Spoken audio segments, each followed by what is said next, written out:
अंतिम यात्रा की कहानी। एक गांव में एक बुजुर्ग आदमी की मौत हो गई। उसके बेटों, सगे संबंधी और गांव वालों ने मिलकर उसके अंतिम यात्रा की तैयारी की। उसकी अर्थी तैयार की गई और उसे शमशान की ओर लेकर जाने लगे।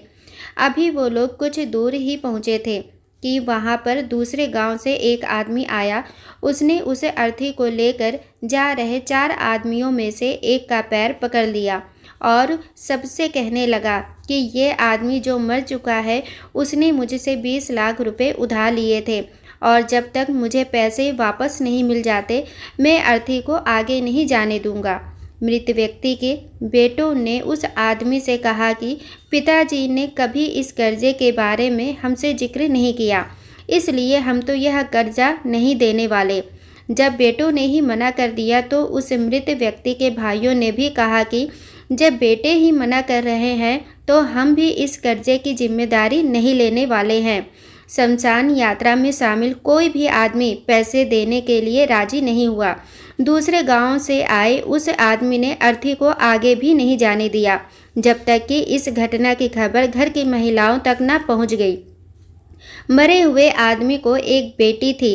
जब उस तक यह खबर पहुंची तो उसने एक पल भी न सोचते हुए अपने सारे जेवरात और कीमती वस्तुएं लेकर वहां पर पहुंच गई और उस आदमी को वह सारी चीज़ें देते हुए बोली, आप इन चीज़ों को बेचकर पैसे ले लीजिए। अगर कुछ कम पड़ेंगे तो वह भी मैं आपको धीरे धीरे लौटा दूंगी, लेकिन मेरे पिताजी की यात्रा को मत रोकिए।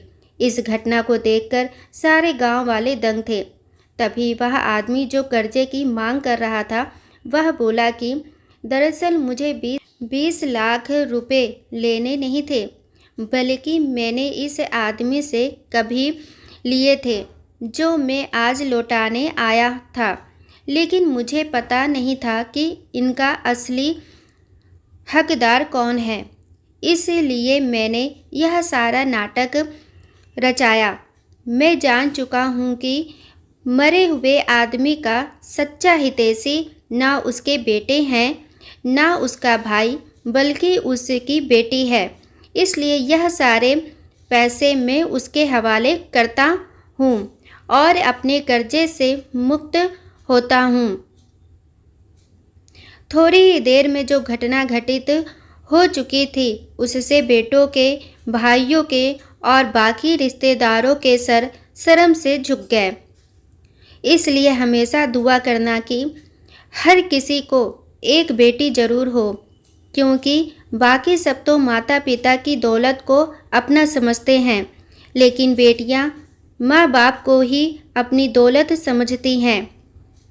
दोस्तों, माना बेटियां पराई होती हैं, लेकिन वो अपने माँ बाप को हमेशा खुश देखना चाहती हैं, फिर वो चाहे मैके हो या ससुराल में।